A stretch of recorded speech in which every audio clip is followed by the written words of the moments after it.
ভূতকেও ডেকে আনা যায়, গলতপুরের গ্যামাক্সিন বলদের দল। টেরামাইসিন সাহেব আমাকে খুব ভালোবাসতেন। আমার এই বিপদের দিনে উনি ঠিক আমাদের সাহায্য করবেন বলে আমার বিশ্বাস। দেখে নিস। কিন্তু কিভাবে টেরামাইসিন সাহেবের ভূতকে এখানে নিয়ে আসবে কি করে গুলটে মামা? প্ল্যান চিটিং করে। হ্যাঁ রে, প্ল্যান চিটিং করে ভূতকে ডেকে আনা যায়। কিন্তু ভূত হয়ে উনি পড়াতে রাজি হবেন? আলবাত হবেন। কোনো মাস্টারই ছাত্রের কথা ফেলতে পারে না, বুঝলে? তা বলে ভূত পড়াতে যাবে কর্নেলের বাড়ি? ভূতেরা সব পারে।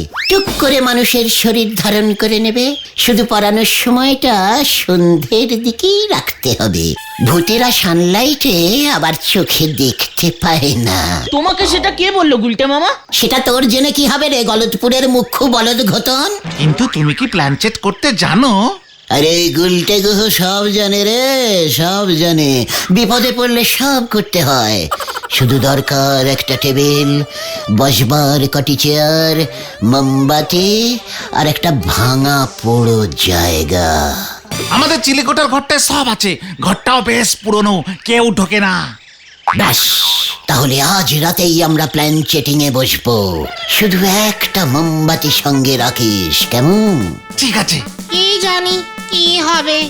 আজ সন্ধে ঠিক 8টায় মনে থাকে যেন আমরা প্ল্যান চেটিং এ বসবো। গুলটে মামা। নে, এবার তোদের হাতগুলো টেবিলের উপর রাখ।